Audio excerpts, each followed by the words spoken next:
Selamat siang para netizen dimanapun kita berada, salam inspirasi bagi kita semua. Ya, nampaknya Jokowi sudah mulai ada cawi-cawi begitu kan ya. Ada indikasi abuse of power begitu ya. Ada sesuatu bagaimana ya seorang menantu Jokowi katanya digadang-gadang menjadi salah satu calon gubernur Sumut. Nampaknya ya abuse of power yang dilakukan oleh seorang Jokowi di situ sudah mulai ada tanda-tanda katanya begitu kan. Ini kelihatan bahkan dari seorang kader PDIP sendiri yang menyatakan seperti itu begitu kan. Artinya apa? Artinya akankah bansos ini akan dimainkan kembali? Akankah ini semua ya demi tahta seorang menantu? Ya, kita lihat saja begitu kan ya. Akibat popularitas dari seorang Bobi Nasution di Sumut sudah tidak begitu diperhitungkan. Karena salah satunya yang menjadi catatan penting ya mau daftar dari mana begitu, dari partai mana, mau ngusung dari partai mana dan sebagainya begitu kan. Artinya apa? Artinya mungkin ada cawi-cawi yang kuat untuk untuk Bobi begitu, bukan tidak mungkin kader-kader Golkar bisa saja mereka menyerah ya dan semuanya akan Bobi yang diusung di situ begitu kan. Padahal kader-kader Golkar banyak yang menolak kalau hanya Bobi saja begitu. Yang terpenting yang paling kuat di situ adalah Bapak Ijek ya dari kader Golkar yang digadang-gadang menjadi salah satu calon gubernur Sumut di situ. Dan ini menjadi pertarungan ya, semacam pertarungan dengan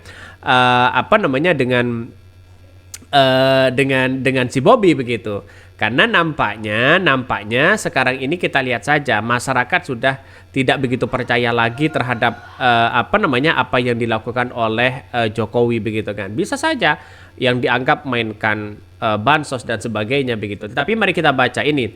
Jarod PDP indikasi abuse power ya Pilgub Sumut sudah kelihatan. Hitung berapa kali Jokowi ke Sumut. Ini tanda-tandanya dan rupanya seorang Jokowi sudah meliling kemana-mana begitu kan. Ini Jokowi ke Sumut untuk menyapa warga Sumut sekalian katanya begitu kan ya.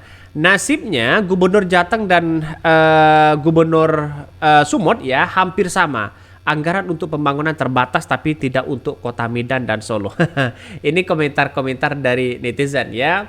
Bahkan ada yang mengatakan gak ada malu begitu kan ya. Kritikan dari netizen, gak ada malu gak ya kalau semuanya dicawi-cawi untuk memenangkan salah satu calon. Artinya untuk memenangkan si menantu Jokowi banyak kritikan-kritikan dari netizen di situ ya. Ada yang mengatakan aneh katanya begitu kan. Bahkan ya salah satu yang menjadi kekuatan terbesar di situ adalah petahana yaitu Edi Rahmayadi katanya mau diusung oleh partai PDIP. Akankah Edi Rahmayadi sama Jarod atau bagaimana begitu kan? Tapi yang jelas ya kekuatan PDIP di situ sangat luar biasa begitu kan ya dibandingkan dengan partai lain. Karena dari Pilpres kemarin ya Golkar menjadi posisi pertama sebagai kekuatan ya untuk memenangkan Prabowo Gibran pada waktu itu begitu. Tapi kan ranahnya Pilpres. Kalau ranahnya Pileg kan berbeda lagi begitu kan. Ya bukan tidak mungkin Bobi bisa menang, bisa saja kalah. Ya yang penting Jokowi jangan ikut-ikut cawi lah di situ begitu kan. Selama Jokowi masih ikut-ikut cawi-cawi, saya kira sulit untuk bisa menang lawan-lawannya begitu kan ya. Karena strategi seorang Jokowi itu ya kita lihat saja Pilpres saja dianggap mudah begitu kan, apalagi sekelas pilkada begitu kan. Bisa saja nantinya ya gampang untuk memenangkan si Bobi, tapi dengan cara ya apa begitu kan. Ya berbagai cara pasti dilakukan. Ini mulai turun ya Jokowi ke Sumut begitu kan. Ada apa? Daerah-daerah yang lain kok tidak dikunjungi begitu kan. Ini Partai Partai Demokrasi Indonesia Perjuangan atau PDIP mencermati ada indikasi abuse of power ya yang penyalahgunaan kekuasaan oleh Presiden Jokowi yang belakangan ini kerap mendatangi Sumatera Utara. Ada apa? Ya karena si menantu si Jokowi begitu kadang-kadang menjadi salah satu calon gubernur dan nampaknya kalau seorang Bobi sendirian saya kira tidak menang begitu kan ya tanpa ada cawi-cawi dari seorang Jokowi. Saya yakin dan saya yakin-yakinnya itu begitu kan. Maka pengaruh besar dari Bobi ini tidak ada apa-apanya begitu kan ya. Maka perlawanannya nanti sangat-sangat begitu keras ya, dan begitu kuat. Ini Untuk diketahui Sumatera Utara akan melakukan pemilihan gubernur dan dikabarnya menantu seorang Presiden Jokowi, Bobi Nasution, ikut dalam kontestasinya. Hal tersebut disampaikan oleh Ketua DPD PDIP Perjuangan Jarod Saiful Hidayat dalam Sapa Indonesia. Indikasi itu sudah mulai kelihatan ini. Contoh coba dihitung. Sudah berapa kali seorang Jokowi ke Sumatera Utara, keliling Sumatera Utara. Ada apa di situ begitu kan? Jadi oleh karena itu Jarod mengingatkan kepada Presiden Jokowi untuk tetap adil dan jujur meskipun Pilgub Sumut diikuti oleh menantunya. Jadi apa yang saja yang dilakukan boleh tidak? Boleh ya, Presiden boleh kemana saja untuk melayani rakyatnya, tapi Presiden harus adil dan jujur. Tidak ada cawi-cawi. Kira-kira seperti itu begitu kan ya. Tidak ada cawi-cawi di situ. Kalau ada cawi-cawi bagaimana begitu kan ya. Jadi artinya apa? Artinya selama ini yang kita amati betul bahwa semua dari keluarga Jokowi baik dari Gibran, Kaisang, ya, Bobi dan semuanya begitu kan ya. Tidak boleh gagal, seolah-olah seperti itu begitu. Tidak boleh gagal, apapun yang terjadi. Jadi masyarakat hari ini oke lah dengan kesadaran yang mendalam begitu kan ya. Kalau memang ada nuansa-nuansa seperti itu, maka saya kira jangan dipilih orang-orang seperti itu begitu kan. Hanya menggunakan kekuasaan dan sebagainya. Ya kita lihat saja nanti apakah Bobi akan menang ya. Padahal Jokowi ini sudah turun ke jalan begitu kan. Tanda-tandanya agak mulai gimana begitu kan.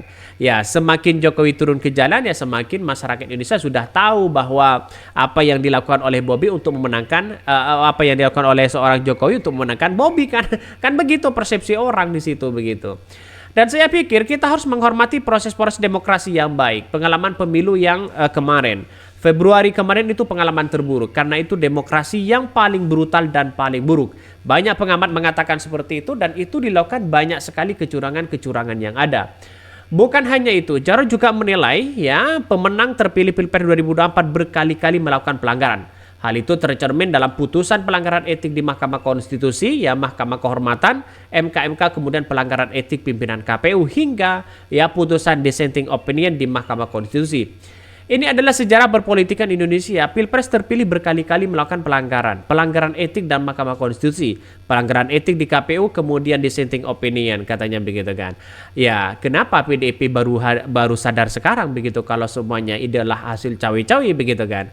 Bagaimana tahun 2014, bagaimana tahun 2019 harus ya melihat ke belakang, flashback ke belakang. Ya, salah satu Jokowi seperti ini mungkin akibat tanggung jawab ya yang begitu besar dan bahkan akibat cawi-cawi politik yang ada selama ini begitu kan ya. Ya PDIP ya dulu semakin diam begitu terkait dengan adanya seperti ini. Kenapa mereka sekarang mulai agak muncul dan itu yang diingatkan oleh para netizen. Maka saya menganggap sekarang ini bukan persoalan siapa mereka begitu kan, tapi persoalan bagaimana rakyat. Siapapun jadi kepala daerah siapapun ya silakan ya. Yang penting adalah rakyat yang paling utama. Tapi nampaknya kalau semua orang lalu kemudian potensi untuk membangun daerahnya sendiri, tetapi ada cawi-cawi di dalamnya untuk memenangkan itu yang keliru begitu kan.